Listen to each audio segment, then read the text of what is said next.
Les doy la bienvenida al canal de Analítica Tranquila. Les habla Boris Tesenghausen, 15 de diciembre. Hoy habrá muchas noticias interesantes. En este episodio, los drones del SBU atacaron a 1.500 kilómetros de la frontera, alcanzando objetivos clave en el territorio de la Federación Rusa. El equipo de Trump, de manera inesperada, permanece un segundo día en las negociaciones con Ucrania y por su parte Volodymyr Zelensky está reescribiendo las condiciones del plan de paz. Estonia humilló de manera genial a Orbán y en cuanto a Budapest, hierve de protestas y exige la dimisión del gobierno. La Unión Europea impuso sanciones contra el circo ambulante de monstruos de Putin. Steven Seagal y el movimiento rusófilos han sido oficialmente reconocidos como una red de espionaje, y también sobre cómo Putin esconde a Assad y le prohíbe dar una entrevista a Tucker Carlson. Y además sobre cómo el jefe de Chechenia, Kadyrov, llama a los padres rusos a alegrarse por la muerte de sus hijos, si ellos murieron en la guerra por Putin.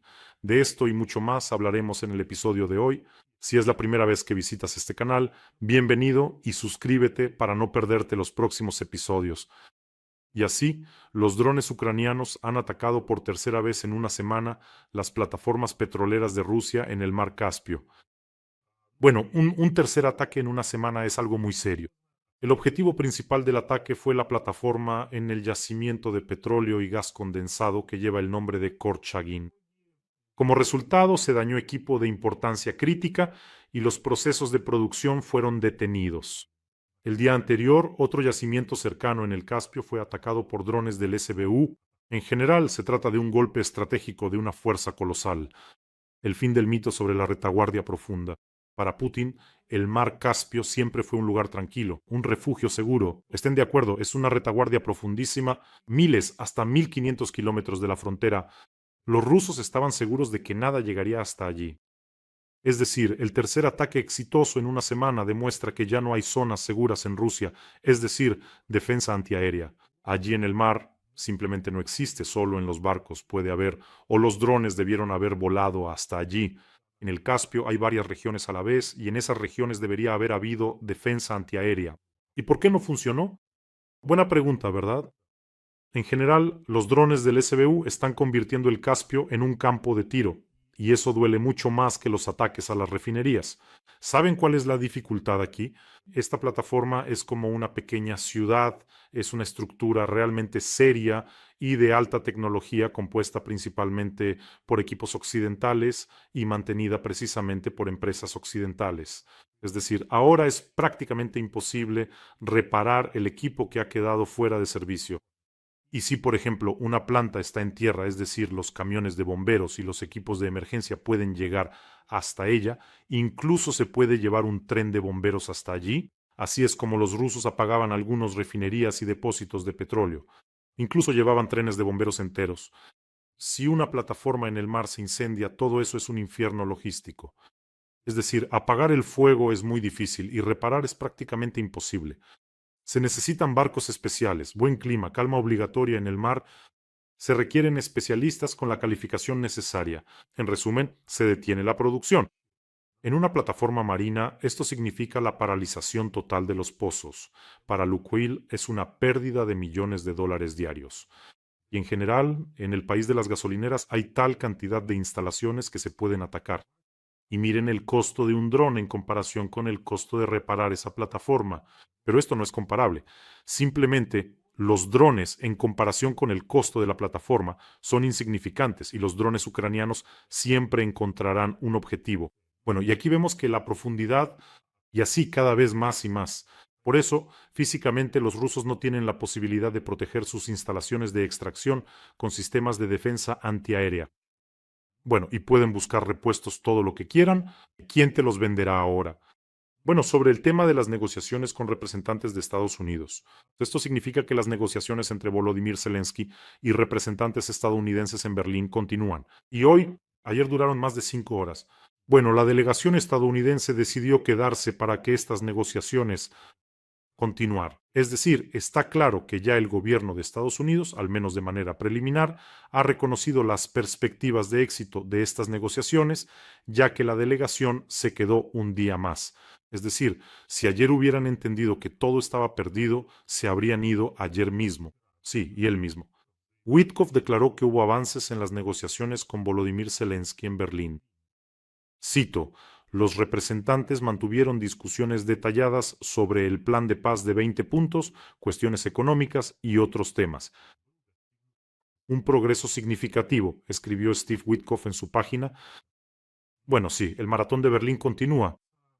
La principal intriga es sobre qué están negociando, porque ahora, Maxim, el régimen es de máxima confidencialidad. Pero si miramos lo que está ocurriendo ahora, se pueden destacar algunos puntos. En primer lugar, el blitzkrieg de coerción ya no tuvo éxito.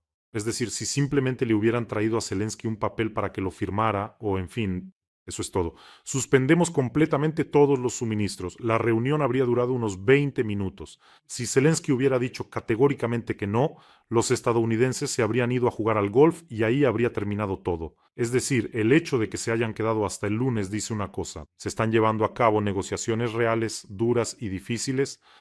En segundo lugar, esto es una mala señal para Moscú. ¿Recuerdan la reciente histeria de Ushakov, quien decía que no aceptarían ninguna enmienda ni de Ucrania ni de Europa?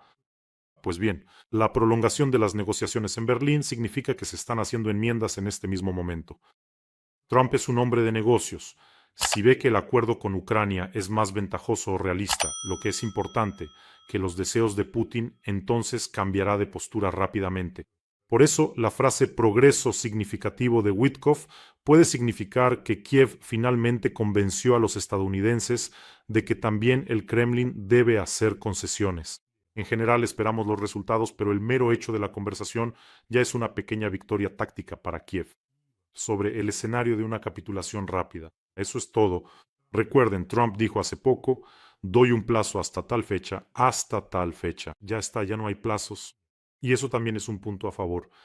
Y ahora, amigos, hablemos de aquellos que, mientras continúan las negociaciones, sostienen el frente, a pesar de todos los intentos de Putin de, aunque sea, arrebatar un poco más de tierra ucraniana. Es más, la reciente y brillante operación en Kupiansk demostró que Ucrania es capaz de actuar con mucha destreza, contraatacar. Ahora hablaremos de nuestros defensores y de la colecta que se está realizando para ellos. Una colecta importante para el 214º Batallón de Asalto Independiente APFOR. Están recaudando fondos para guerra electrónica para el pelotón de complejos terrestres no tripulados, es decir, para los operadores de drones que trabajan directamente contra el enemigo. No solo guerra electrónica, que se encarga de los drones enemigos en el rango de 16 bandas, sino que también estamos recaudando para ellos lo que se conoce popularmente como lanzaredes, es decir, una pistola con un cartucho especial que dispara a una red. Esto sirve como protección contra los drones FPV enemigos. Un cartucho pirotécnico, la red sale disparada. Si un dron FPV se dirige hacia ti, simplemente lo derribas con la red. Por eso esto realmente salva la vida de los operadores de drones, que se ven obligados a acercarse para lanzar sus vehículos no tripulados. Y es una tecnología muy importante. Ahora los combatientes también han grabado un mensaje. Por favor, véanlo. Ми взвод безпілотних наземних комплексів 214-го окремого штурмового батальйону ОПФОР відкриваємо збір на систему РЕП для виконання бойових завдань. Слава Україні! ¡Героям слава! Les recuerdo que el batallón ha pasado. Prácticamente todos los puntos calientes participaron en la liberación de la región de Kiev, en Gostomel, la operación de Yarkov, Soledar, Bakhmut, Chasiv Yar, Toretsk, la dirección de Kurajovo, la dirección de Sumy. En este momento están cumpliendo tareas de combate en las fronteras de las regiones de Dnipropetrovsk y Donetsk.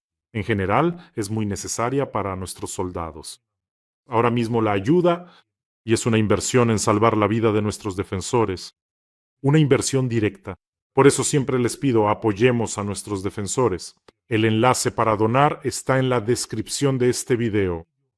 Allí hay Mono y también PayPal para quienes quieran ayudar desde el extranjero. Por si acaso no ven aquí los datos bancarios, el código QR siempre les ayudará a acceder a esta colecta y a cada uno de ustedes, de mi parte y de parte de los cientos y cientos de combatientes a quienes hemos ayudado, siempre les digo sinceramente gracias por apoyar a Ucrania, por apoyar a nuestros soldados. Estonia está troleando a Orbán de manera muy sutil. Estonia salvará a Hungría de las multas si Orbán renuncia a los contratos con Rusia. Así, el presidente de Estonia declaró y dijo que si Hungría necesita ayuda para pagar las multas por la rescisión de los acuerdos energéticos con Rusia, entonces, cito, tal vez deberíamos ayudar a Hungría a pagar esas multas. Y además el señor Karis subrayó que Hungría debe renunciar a esos contratos porque ellos mantienen la dependencia energética de un país agresor y contradicen la unidad europea en la resistencia a la agresión rusa.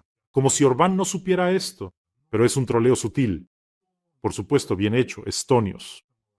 Es decir, entienden perfectamente que no se trata de las multas. Para Orbán, el asunto es su dependencia crítica de los suministros rusos y, lo más importante, de los esquemas grises. Orbán se queja constantemente. No podemos romper el contrato con Gazprom, con Rosatom, porque hay multas enormes, nos arruinaríamos. Estonia dice, no hay problema, si el asunto es el dinero, nosotros ayudamos. Las multas, bueno, de alguna manera las pagaremos todos juntos. Por eso la Unión Europea va a reunir el dinero solo para que dejes la dependencia rusa, Orbán. Eso es jaque mate. Está claro que el asunto, bueno, seguro no son las multas, sino los sobornos, los esquemas en la sombra. Pero públicamente el señor Karis le quitó a Orbán el principal argumento. Y además, esto es un pase muy importante para la oposición húngara. Es decir, ahora la oposición en el Parlamento puede preguntar directamente, aquí estaba el problema, y ahora nos dan dinero para dejar esa dependencia. ¿Por qué seguimos financiando la guerra? Quizás el asunto no es económico, sino que alguien aquí es agente ruso. O sea, perfecto. Mientras tanto, en Hungría hay protestas. Además, Budapest se ha visto envuelta en protestas bastante serias tras el escándalo en un centro para menores donde golpearon a un adolescente. La oposición afirma que las autoridades sabían de esto. A Orbán le exigen la dimisión del gobierno por encubrir los crímenes. Mientras tanto, a Orbán en realidad no le importan estas protestas. En absoluto. Ahora mismo solo está histérico por el uso de los activos rusos congelados. Grita que eso es una declaración de guerra. Así lo dijo. O sea, ahora mismo ese es su tema principal. Hay protestas, toda la sociedad está a punto de estallar y él no hace nada. Los activos rusos. ¿Saben cómo dijo? Que tocar los activos rusos congelados es equivalente a declarar la guerra. Vaya, mira qué tipo. Se lanza directamente a la trinchera por Putin. Ayer una suscriptora me envió fotos de vallas publicitarias con las que Orbán ha cubierto toda Hungría. Por cierto, le estoy muy agradecida por eso. Estas juntas están en contra de Ursula von der Leyen, contra Zelensky, contra la principal figura de la oposición en Hungría, Peter Magyar. Y además, pero no encuentro otra palabra para ello, el bastardo también logró poner a nuestros militares en estos foros. Es decir, bueno, puedes imaginarte todo el nivel de cinismo. En primer lugar, sería interesante ver a costa de quién. Todo el país está cubierto con estos horribles carteles. ¿A costa de quién es toda esta campaña publicitaria? Pero no se trata solo de vallas publicitarias. Es decir, hay una campaña mediática a gran escala en Hungría. Son videos en YouTube que se reproducen constantemente. Me refiero a anuncios publicitarios, reportajes en la televisión estatal, publicaciones pagadas en Facebook. Los presupuestos ahí son simplemente astronómicos. Y sí, ese dinero, lo más probable, proviene de los contribuyentes húngaros, es decir, los propios húngaros. Resulta, están pagando la propaganda de Orbán. Y cuando me sumergí en este tema, vi que Orbán hace todo exactamente según los manuales rusos. Él tiene el llamado Centro Megáfono, que es una fábrica de trolls, blogueros y bots, después de una victoria inesperada en la capital de Hungría y en otras grandes ciudades. En 2019, Orbán se puso nervioso y nació este Centro Megáfono. Es decir, allí no compran exactamente a los blogueros, sino que los forman. Es decir, oficialmente enseñan desde cero a algunos jóvenes blogueros atrevidos con orientación política, los entrenan, invierten dinero y crean para sí mismos un ejército así cuando pueden soltar a estos jóvenes agresivos. Y estos influencers son omnívoros, es decir, el dinero de Orbán no es ningún problema para ellos. Este megáfono gasta en promoción dinero enorme. Hicieron un cálculo, hubo una investigación en Telex que gastan más que incluso los partidos políticos de muchos países de Europa, todos juntos.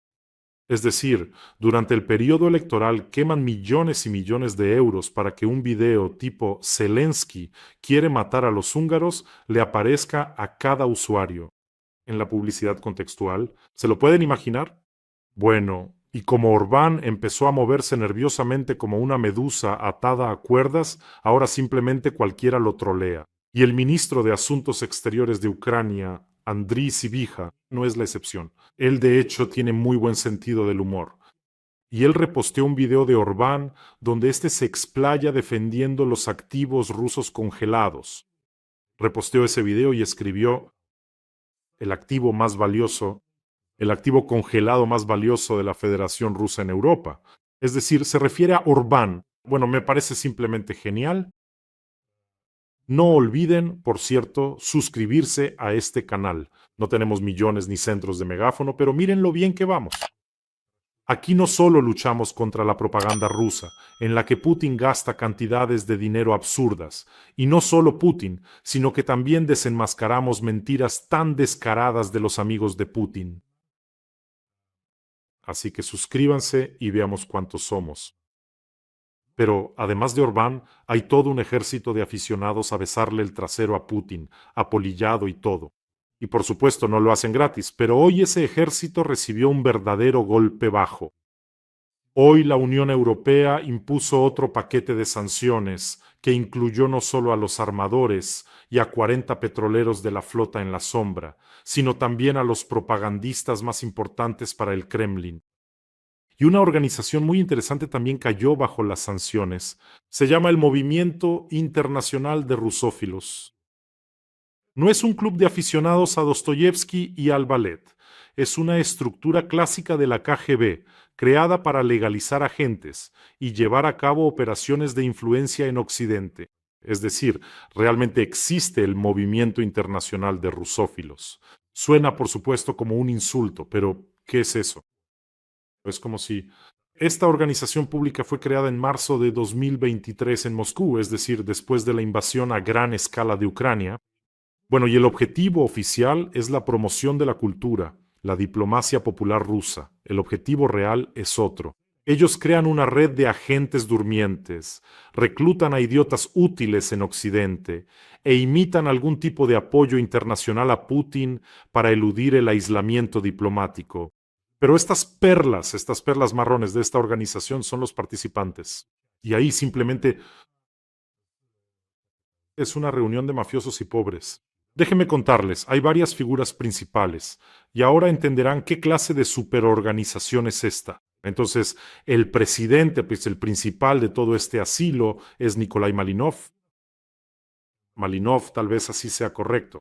Político búlgaro, líder de un movimiento, es decir, también tiene en Bulgaria un movimiento de rusófilos, un círculo de rusófilos, el movimiento rusófilo. En fin, este político búlgaro es precisamente el jefe de este movimiento internacional de rusófilos. De todos modos, Nikolai Malinov renunció a su movimiento rusófilo búlgaro en 2020. ¿Sabes por qué? Porque le acusaron de espiar para Rusia en Bulgaria. Bueno, y su adjunto en Bulgaria del movimiento rusófilos, Latomir Deblensky, también dejó el cargo de jefe de la organización en 2024, también porque la fiscalía lo acusó de espiar a favor de Rusia. Vaya, este Malinov huyó. Sobornó a un juez en Bulgaria porque tenía prohibido salir del país, solo para poder volar a ver a Putin y que él le entregara la orden de la amistad. O sea, es que tan Perdón, un aficionado a acariciar esa caja de goma de Putin, simplemente él es el monedero, el principal organizador. Por cierto, a través de él pasaba el dinero para desestabilizar los Balcanes. Un agente puro y duro, ¿quién más creen que está ahí? Ahí está, desde hace tiempo. No hemos hablado de él, Steven Seagal, un actor de películas de acción olvidado de los años 90. Ahora resulta que es representante especial en el Ministerio de Asuntos Exteriores de la Federación Rusa. Vende su imagen. Lo llevan al Donbass, allí muestra las ruinas y cuenta que los ucranianos se bombardean a sí mismos, no es una broma, en absoluto.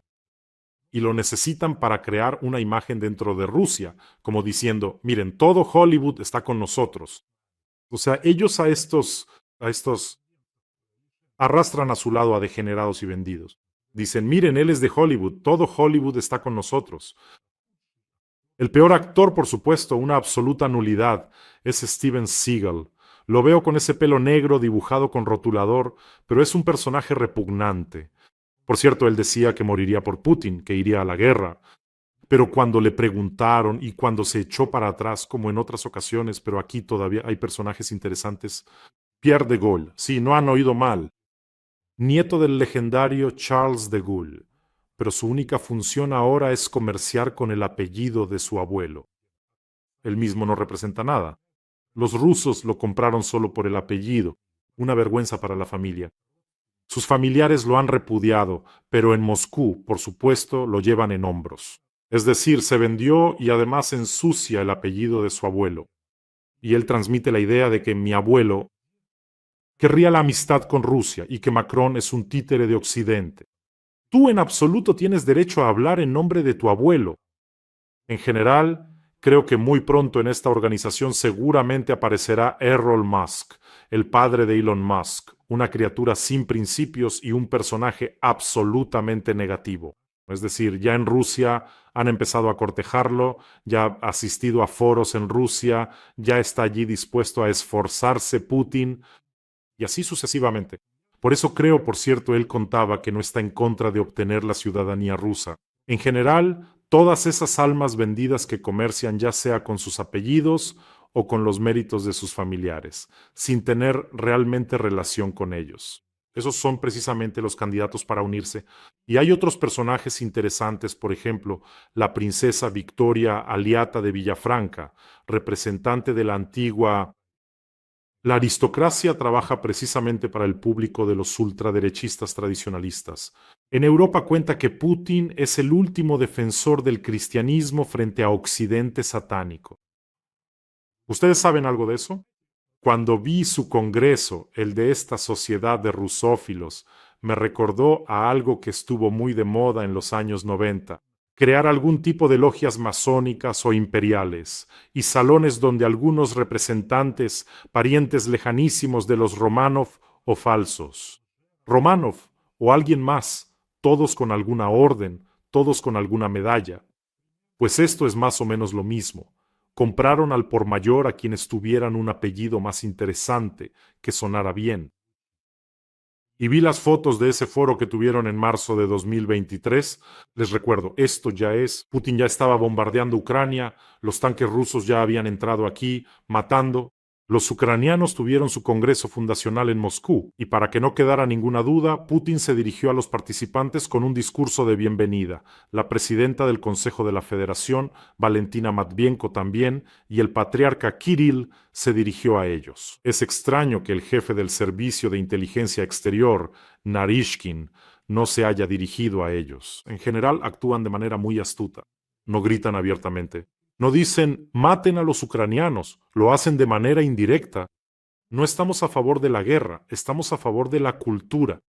Organizan conciertos, exposiciones, foros. Bajo todos estos pretextos reclutan a políticos locales, periodistas, estudiantes, a quienes les atrae el dinero fácil y luego los utilizan como agentes de influencia. Lo más interesante es que precisamente ellos debían encargarse de la alternativa a Eurovisión. Es decir, todo lo que viene de Occidente es malo, y ellos debían encargarse de la alternativa a Intervisión, un concurso que nadie fuera de Rusia realmente, nadie lo veía y ni siquiera habían oído hablar de él. De hecho, ni siquiera en Rusia todos, ni de lejos, habían oído hablar de él. ¿Saben lo que hicieron para demostrar que son mejores que Eurovisión? Esa intervención suyo, al que tampoco está claro quién vino en realidad. Para no mostrar que habían creado un bodrio aburrido, lo que hicieron fue contar, por ejemplo, que si en China se transmitía este concurso, aunque fuera en un solo pueblo, consideraban que toda la población de China había visto ese concurso. Al final, con esa matemática, les salió que esa patética parodia musical la vieron miles de millones de personas en todo el mundo. Cuando sumaron todo, resultó que Intervisión la vieron muchas más personas que la Copa Mundial de Fútbol. Qué listos, ¿verdad? Por cierto, creo que a Putin le cuentan los votos en las elecciones de la misma manera. Y tienen otra tesis importante, que Rusia es el arca de Noé. Es decir, Occidente se ha vuelto loco, Rusia es el bastión de la normalidad. Vengan aquí a salvarse. Escuchen, si Rusia es el arca de Noé, ¿por qué no todos corren allí a salvarse? ¿Por qué andan deambulando por París? En Italia difunden la propaganda rusa. Y solo Steven Seagal, está sentado allá en Rusia. Sí, y ya está. Aunque incluso así, dudo que él esté en algún lugar de Gelendzhik descansando. Se me ocurrió una idea. ¿Y si este programa de Rusia es el arca de Noé se vuelve mundial? Sería genial, ¿verdad? Todos los que aman a Putin, el mundo ruso, hacen sus maletas y se van a ese arca de Noé, lo construyen en algún lugar de Voronezh, no sé, en Sisran, donde quieran construirlo, y nunca más regresan de allí. O sea, sería simplemente maravilloso. El arca de Noé, pues ahí tienen, por favor. Pero claro, nadie va a ir allí. Ellos quieren recibir dinero ruso en su propia casa, pero no se impusieron sanciones. Ahora eso será un gran problema para ellos. Por eso Europa finalmente entienden que todos esos programas culturales rusos, las casas rusas, los arcas de Noé y todo ese tipo de cosas, ¿no? Son todos nidos de espías. Así que ahí lo tienen, acéptenlo y fírmelo. Y por cierto, ¿se han dado cuenta de que todos los que se relacionan con Putin tarde o temprano terminan mal? Assad, Yanukovych, Lukashenko apenas puede caminar ya, Kadyrov, Prigozhin ya no está vivo, aunque sea un poco. Bueno, en general, hoy por cierto salió un artículo sobre Assad en The Guardian. Él planea volver a la medicina, seguir estudiando oftalmología. La verdad, dudo que él siga vivo por ahí en algún lugar. De verdad lo dudo. No hay ni una sola prueba de que él ande por ahí o algo así.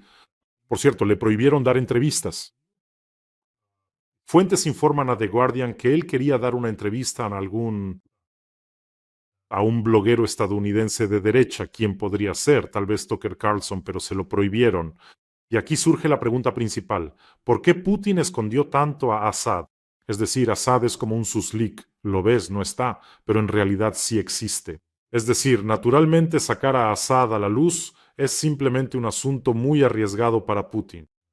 Cualquier aparición de Assad en persona es un recordatorio, no mío, sino bastante sonoro, del gran fracaso de Putin en Siria.